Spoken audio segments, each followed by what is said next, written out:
Welcome to An Apple a Day, a podcast, a resource, a community. Share your experiences and learn from others as we overcome barriers and learn to live a happy and healthy life. Not as disabled people, but as people with a disability. Welcome to the community. Here's your host, Jimmy Apple. Welcome to another episode of An Apple a Day. I'm your host, Jimmy Apple. How you feeling today, my friend? You feeling good? You feeling strong? You feeling better than you did yesterday? Excellent. You can't ask for better than that. Hey, we have got an excellent program for you today. We have a special guest, Chanda Hinton. She is by far a powerhouse, and you're not going to believe her story. Here is a woman who got wounded at the age of 9. And I'm not talking about in a car accident or anything like that. I'm talking about she was standing in her backyard and got wounded. I'm not going to go into the details of it. That's up to her to do. But put it this way, I know stronger men that couldn't have handled the type of wound that Chanda got. But she didn't let it get her down. At 9 years old, she became a quadriplegic. And in some cases, people would have just said, my life is over, and sit in a wheelchair, watch cartoons all day, and just live as a vegetable. Not Chanda. She took the accident in stride. Naturally, you go through that period, the pity party period, and go through the pain and all the other. But she came out shining, and she came out fighting. She has an amazing story, and I'm not going to tell it for you right now. I'm going to let her tell you. But I want to let Dave introduce us to Chanda Hinton. So sit back, relax, and listen to what Dave has to tell us about Chanda. Who is Chanda Hinton? When you look into her face, you see vitality and radiant health. You see a young woman with passion and determination. You see a person of strength and purpose. If you glance down from her face, you will see her wheelchair, and you realize the goals of the nonprofit organization she founded 17 years ago. You will see that her role is rooted in her own personal story. Chanda is the executive director of the Chanda Center for Health and Chanda Plan Foundation, which provides access to holistic, collaborative, accessible and competent healthcare programs to individuals with physical disabilities.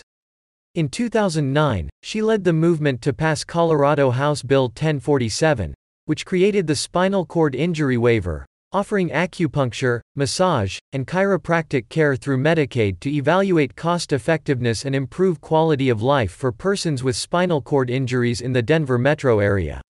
In 2021, the movement expanded these services legislatively to other diagnoses and to be a statewide benefit.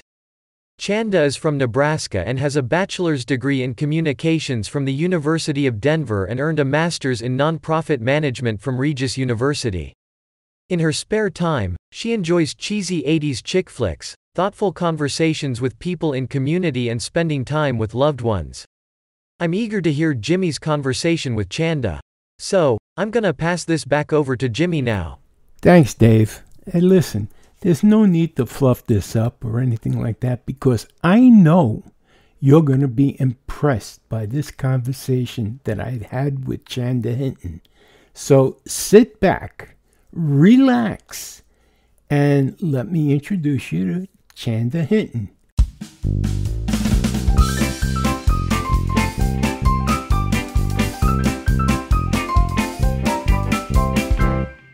As I promised, I have with us Chanda Hinton, and she's going to tell us all about her foundation, and you're not going to believe, this woman to me is like a superhero. She doesn't let anything stop her, but I'm not going to fluff this up. You're going to find out for yourself. How you doing today, Chanda? I'm doing so good. Thank you so much for having me on. Oh no, podcast. this is my honor. I read all about you, and I can't wait to ask you some questions. But tell us a little bit about yourself before we start.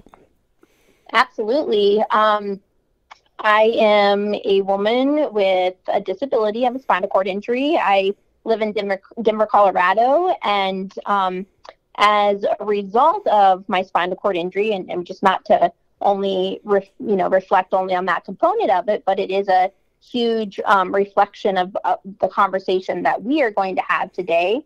And due to my spinal cord injury, I chose to really look at healthcare in a way that was proactive and preventative for myself and for others. And so I've done a lot of work in the advocate field to make sure that that is reality, as well as direct service field, giving direct services to individuals with disabilities, all for the sake of ensuring that we have a really cohesive, holistic way of delivering services in the healthcare field to make sure that people with disabilities are definitely living a life where I always say that disability and wellness can coexist, for the sake of just having an improved quality of life that allows us to be all the things that we may desire to be, whether that's being a good mother, a good sister, an employee, a good member of society, all the things that, we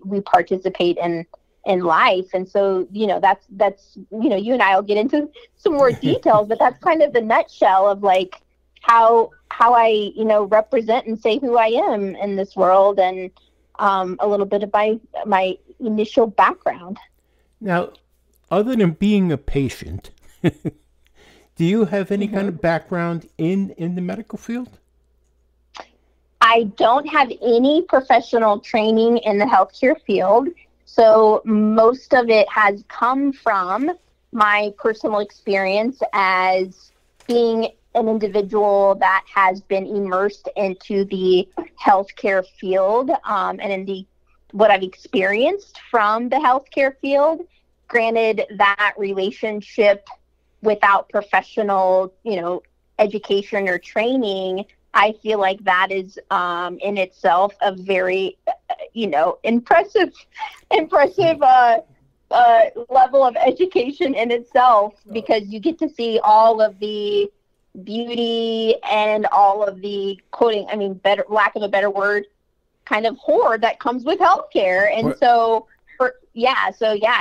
and being just surrounded by such intelligent folks within the healthcare field as it relates to, again, both sides of that, I'm really excited to represent healthcare from, and what I always refer to it like, sometimes I always look at participant, because I feel like I'm a participant in my healthcare. I'm a participant in the healthcare field arena. And so, I love that you mentioned that. No one has ever asked me that, and I love that you just asked me that. I'm a big advocate of people with disabilities being proactive in their own health care. They have to look at doctors. This may sound nasty, but they have to look at doctors as tools in their toolbox for their health care. No one's going to care for your health more than you. And I absolutely agree. And I seen in your profile that doctors basically gave up on you at one point.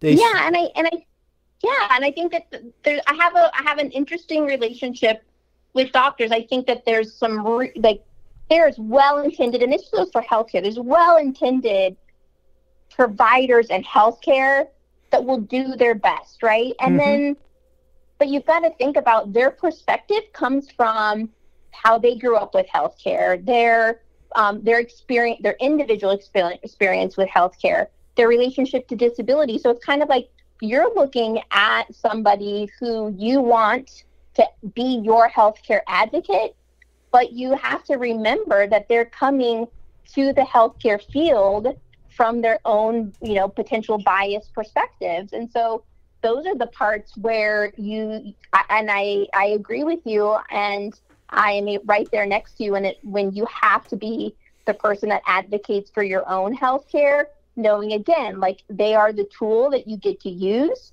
but they're the tool that are not the deciding factor, and they're the tool that you can ask questions. You don't have to assume that they're the ones that are going to know all of the answer, and by doing what it is that they say to do, it doesn't mean that that's going to result in this like, aha, your life is now going to be completely healthcare amazing. Right, exactly. I agree 200% with you, because they're giving you their opinion basically. And like you, in one part of your story there, your sister was a yoga instructor, right? Yep. And yeah, she turned around and said, "Can I try yoga with her?" And he was like, "Give it a shot, because I don't think we can do anything else. Can't hurt."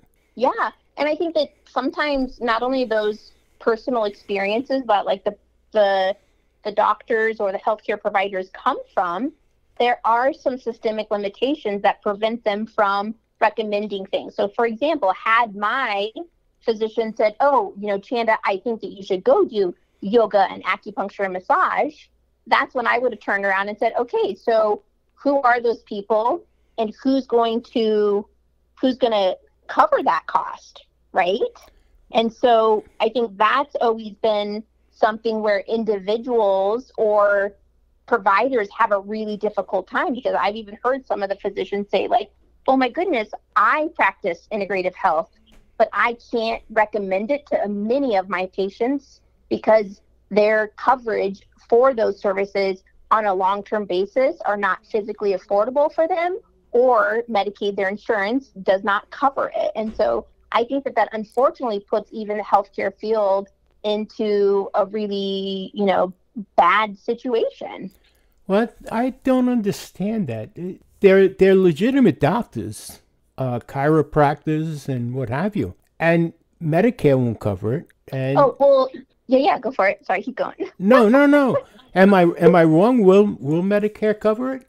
So, well, there's a difference between Medicaid and Medicare. Right. So most individuals that I work with, are either dually eligible, meaning Medicaid, Medicare, the two of them together, where Medicare is your primary and Medicaid is your secondary, or our folks only have Medicaid specific. And so that's where all of those integral kind of red tape, systemic things become an issue, because a lot of physicians, they don't know that. They went to healthcare, and for me, you have to understand, like, I'm not here even, I guess I would say I'm not here sticking up for physicians or going against them. I think that I fall in the middle. I definitely fall in the middle, because I think that there's a balance between that. But so a physician, them understanding Medicaid, Medicare is like sometimes completely impossible to find.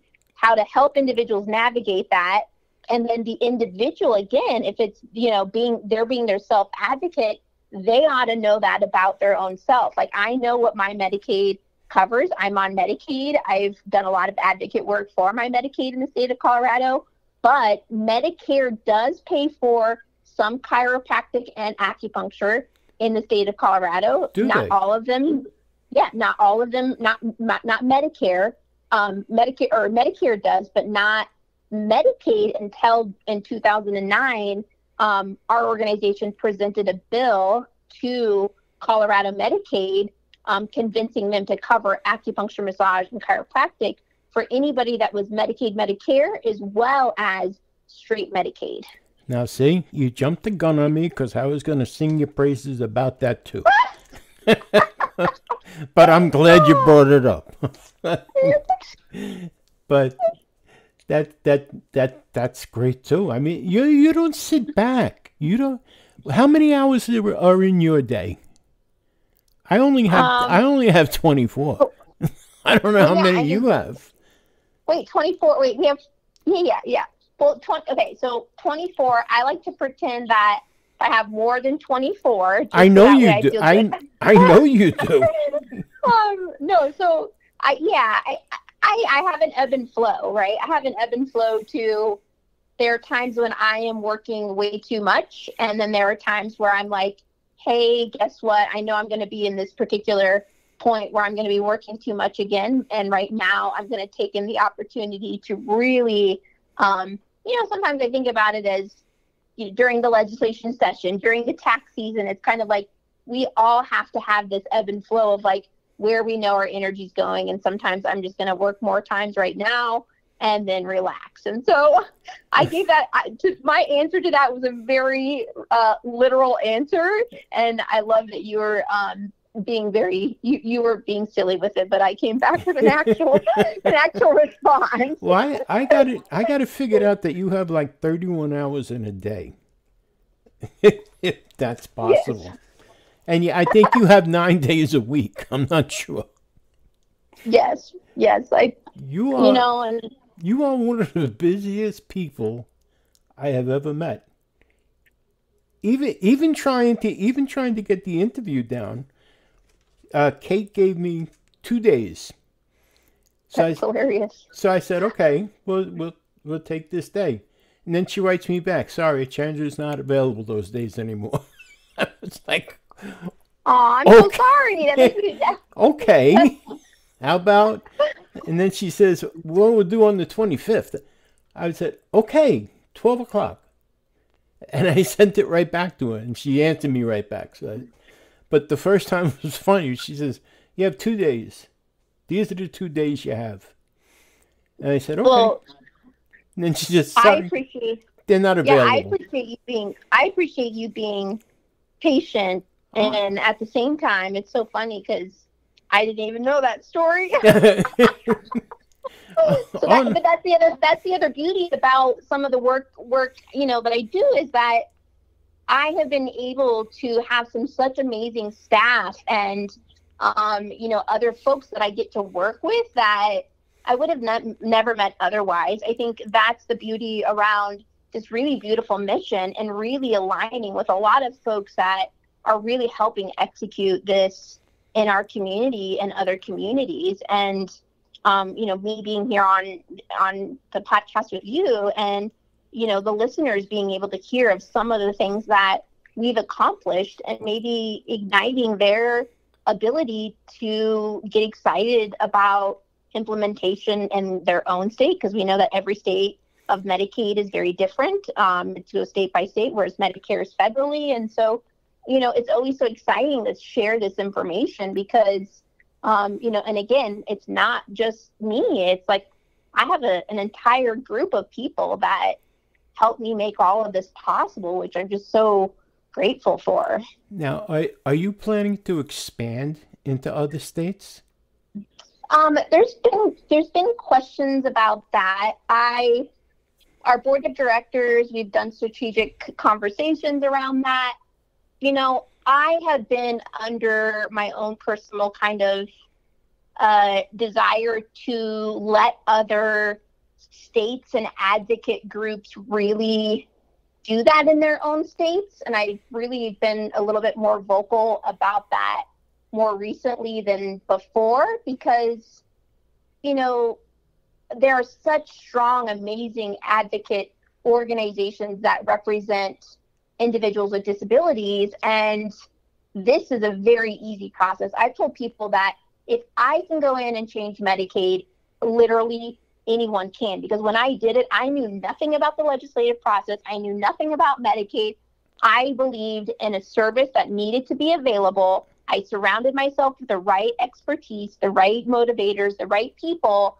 And as I learned, I got even more excited to, being honest, there were moments when I was naive. And I think that being naive in some capacity even led to my ability to be a bit successful because I wasn't afraid to ask questions. I wasn't afraid to look semi-silly and knowing that this is an end result I want. And even though I'm not intimately aware of how to do it, I'm going to ensure that I surround myself with it and be okay with asking dumb questions, because some people say, oh, there is no dumb question. Well, of course there's dumb questions, but it doesn't mean that we can't ask them. And so I think from my perspective, I would love to see other states really taking some ownership in doing it. And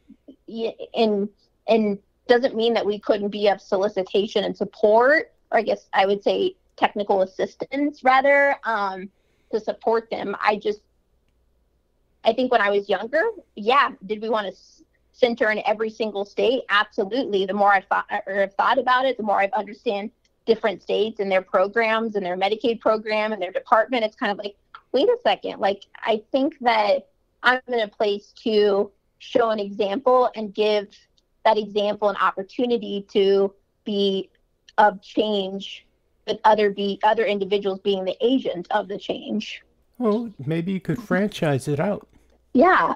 Yeah, you could you could be the McDonald's of medical care.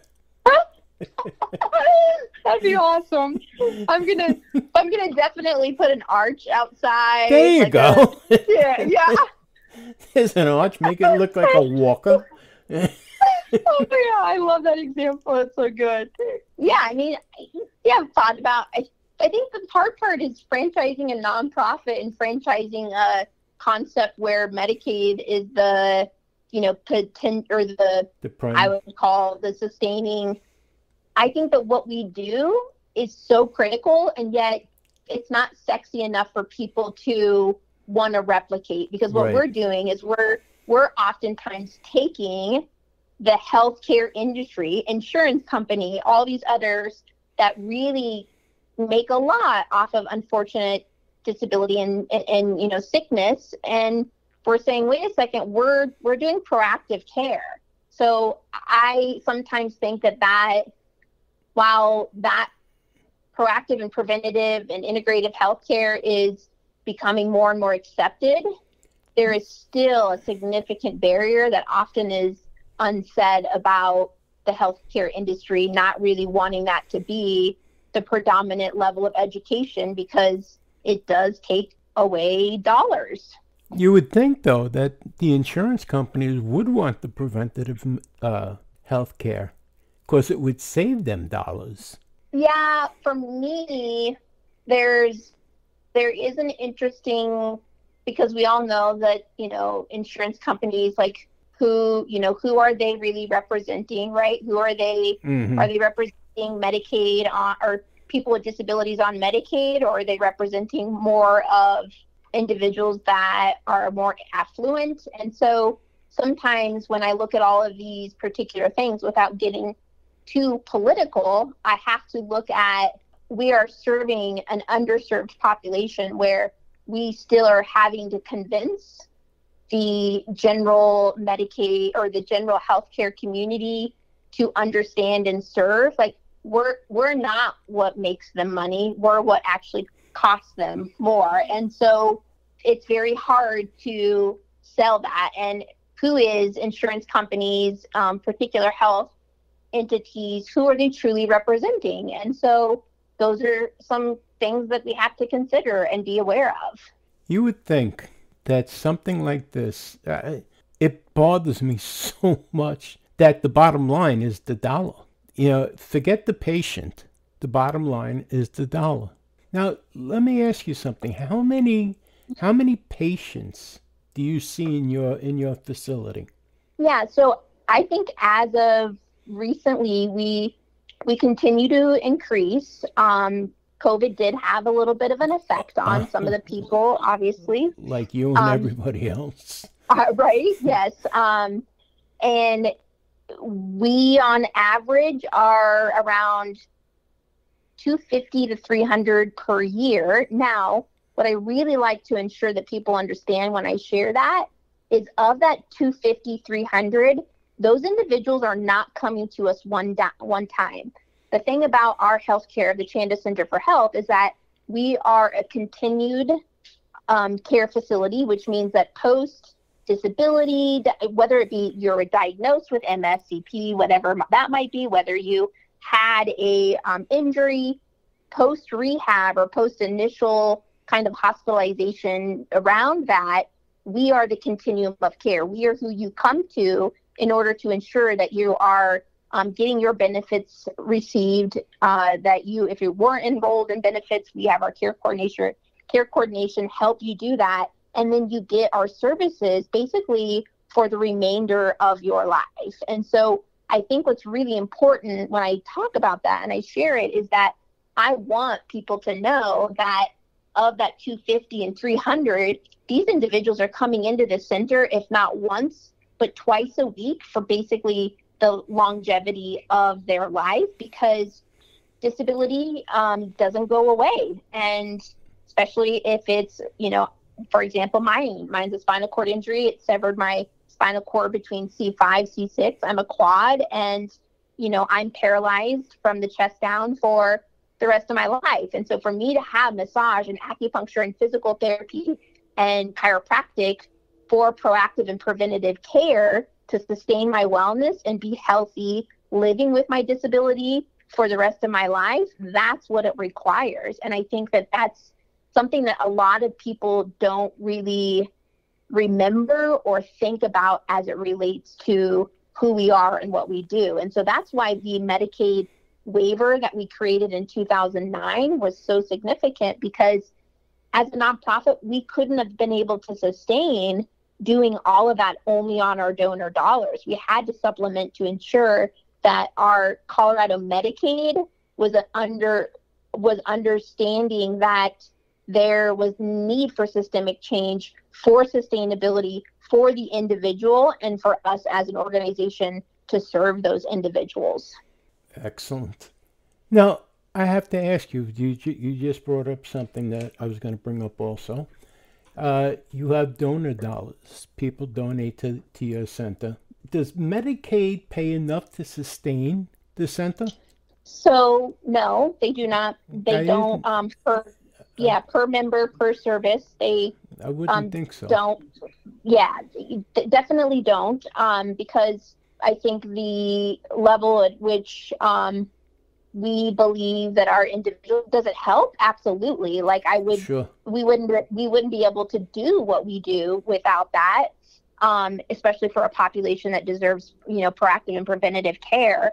But there is the amount that we pay per service to the provider. Our providers are not getting the going rate of the service that they provide, right? And so we have to look at what do we supplement per service. We have to look at what do we not only supplement per service, but if, let's say, somebody got kicked off of Medicaid for 7 days and we gave them 2 treatments within that 7 days, well, we can't really go after the individual because it wasn't their fault that maybe a case manager forgot to type something in. And so those donor dollars allow us to supplement those 2 situations. Additionally, if people are newly injured and they haven't been enrolled onto Medicaid, we can cover their services with our donor dollars between their time of leaving rehab to the time that they get on Medicaid, and Medicaid is covering these services. So they can get right on top of, the proactive health care post rehab or, diagnosis right away, rather than sometimes people waiting an entire year before they get those services, or 6 months, because the process of getting on Medicaid can be cumbersome for them. And so there are very critical reasons in which we have donors, and sometimes we have special projects, right? Maybe we want to explore and go beyond what we're doing now. And so we'll get excited about a consumer-directed model where how do we serve our folks in their homes? Or we get excited about, just recently, we're looking into how do we create an adaptive exercise gym, and what would that look like from how do we build it out with our donor dollars, but then how do we have this equal sustainability between Medicaid funding around the physical therapy component, but that's not going to cover someone's full salary, but right. And so there's all of these integral specific details that really allow our donors to really make us exist and to allow us to evolve beyond. I mean, we're where we're at because of our donors. And so they believe in us, they believe in what we do, and they want us to continue to not just stay status quo, but evolve that to the point where we're able to influence and improve people's lives beyond what, we've always done. And I think that we've been really successful in not just sitting around and be like, okay, that was great. We did that. Now we're done. No, Right. actually, we're not. That's just the start. You're just starting. Now, do you have a way that people can contact you if they want to donate? Absolutely. To the center? Yeah, absolutely. So our website, there's the Chanda Center for Health.org, and there is a button on there that says donate. So that's always that's always good.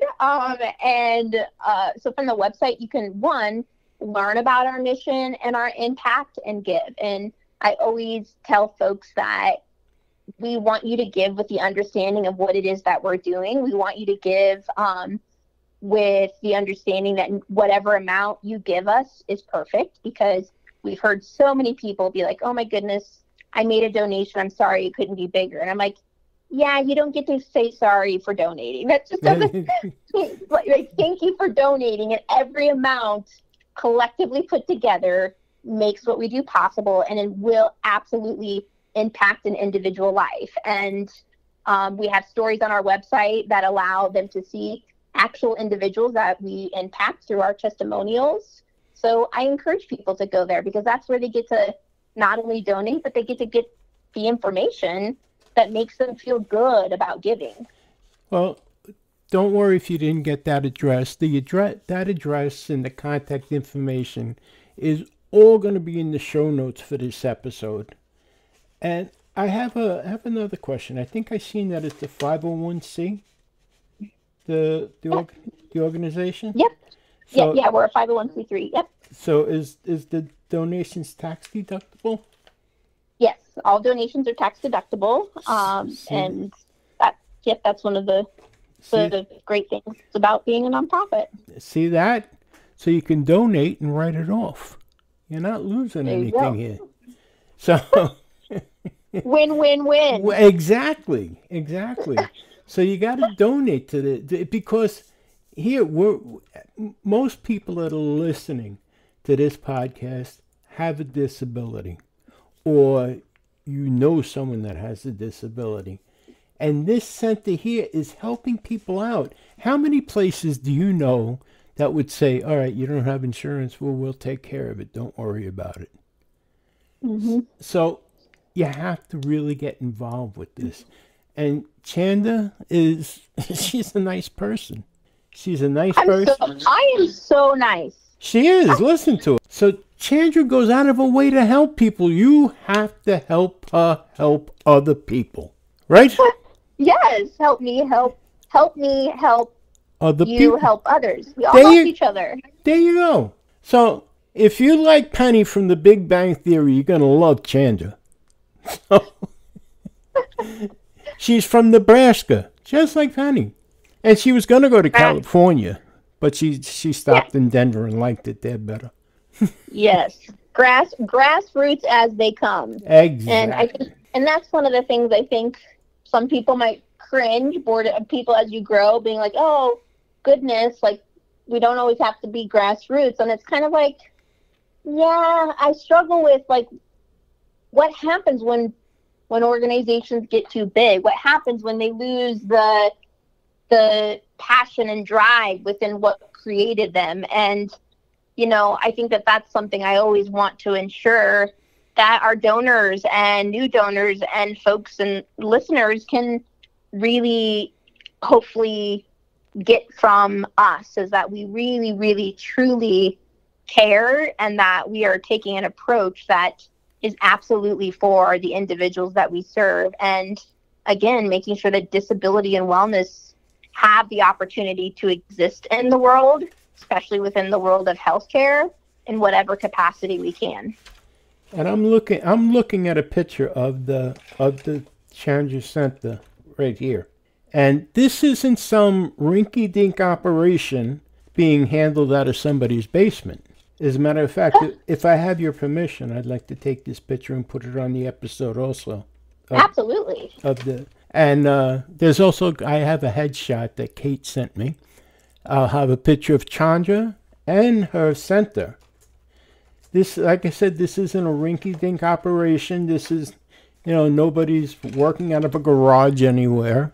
This is big time, and they're helping people that need the help. I've said it before on this podcast that people with disabilities are the most ignored minority in the world. And, absolutely. And here, Chanda and her staff, they're taking the step, they're taking the initiative to prop all of us up. So we have to stand behind her and help prop her up as she works with people with disabilities. And I just want to say that what you just said there about, I feel like sometimes we as a community, persons with disabilities, like we're fighting to be included in recognition of a minority group, a disparity group. Like, I feel like the fact that we have been put into a position to fight to be identified as a disparity group is just, it's so upsetting to me. And that is absolutely one of the things that we are ensuring does not get dismissed. When we look at, we've got to ensure that we're included in, inclusivity and diversity and equitable levels of work, but yet we're fighting to be included into that. I am extremely confused by that, and it is a reality that exists very, very deep within every state, the entire United States, and it is a very confusing topic to me that I never thought that any minority group with disparity, especially health disparity, would be put in that type of situation, and it's very sad. Well, that sometimes I feel like people think we're expendable. It's like they're not worth anything to society anymore. But nothing could be further from the truth. And absolutely, you're proving it. Just with your project alone, you're proving it. And yeah, I think we don't want to be. I don't think anybody, an individual with a disability, wants to be a burden to another human, a burden to the healthcare system. But the fact that we even have that terminology to think that we're a burden to the healthcare, like, we've been taught something very wrong. Exactly. We are not a burden to the healthcare community. We are not a burden. We are giving the healthcare community, because if we can ensure that healthcare knows how to serve individuals with disabilities in a very, very, and again, lack of a better word, a very deep way, do you know how that impacts the general population? If you can handle and serve individuals with disabilities with complex levels of situations, that evolves the healthcare services to those that have less issues, less healthcare complications. Like, we are evolving healthcare. And so I always tell people, like, you're welcome. We're evolving healthcare for your, and to be aware that if you don't get involved in the healthcare of individuals with disabilities, you are not preparing for your own future, because disability literally becomes a part of everybody's life at some juncture in their life. Meaning, whether we've had an injury from, you and I, we've shared our injury. If we have an injury, whether we have aging, or we have a temporary disability, it's like, you will interface with disability at some portion of your life. So prepare for that. Contribute to your own healthcare future, because you will interact with disability personally at some level, and you want to contribute to it, believe me. Yeah, exactly. I have just gotten so fired up right now. There you go. Go out and kick some butt. Kicking some butt. There you go. Chanda, this has been real. I've enjoyed our conversation. Absolutely. It feels so real. And thank you for sharing all these stories with your listeners. And I'm so grateful for that. We're going to share more, because I'd love to have you back on. Let's do it. I think it's a must. I agree. I think it's a must. I'll make you a co-host. Yeah. We can talk about healthcare, topics in so many different levels and ways, and I would be happy to do that with you. I I feel the same way. I think that this is a true, genuine, real conversation, and I'm all about those. Yeah, oh no, it's been great. I've learned a lot from you today, to be honest, and I'm sure a lot of people have learned a lot from you.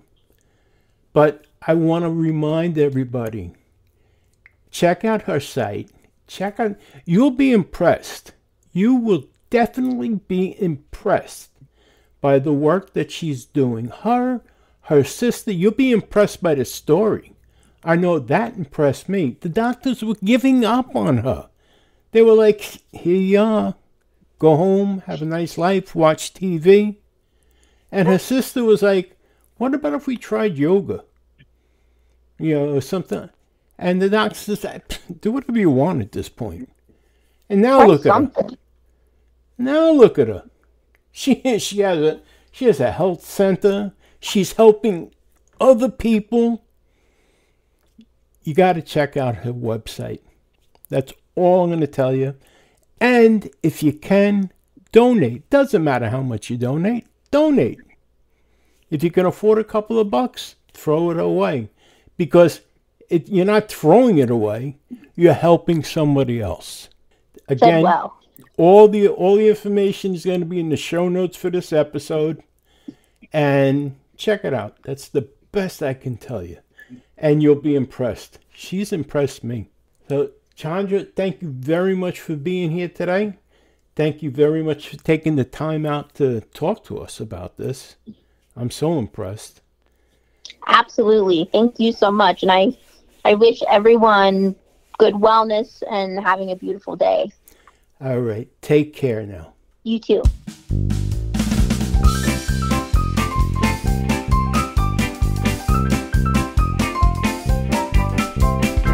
Hey, I want to thank Chanda Hinton for being on the podcast today. She was a great guest. Very, very, very nice person to talk to. And she's going to be back when she has more information. And I want to remind you, check out her sites. They're all listed in the show notes for today's episode. Also, there's a picture of Chanda in the show notes. So, thank you, the listeners, for being here today. I really appreciate it. And make sure you stop back again. We have some more interesting guests coming on, and you're not going to want to miss it. And I also want you to remember, no matter what, things can always be worse. That's right. Right now, there's somebody somewhere wishing that they were in your position. So things can always be worse. You've been listening to an Apple a Day, the podcast. We also have Apple a Day fritters that come out during the week, little bits of information. So check them out too. And don't forget to check out our chat boards, an Apple a Day chat, and Living with a Disability.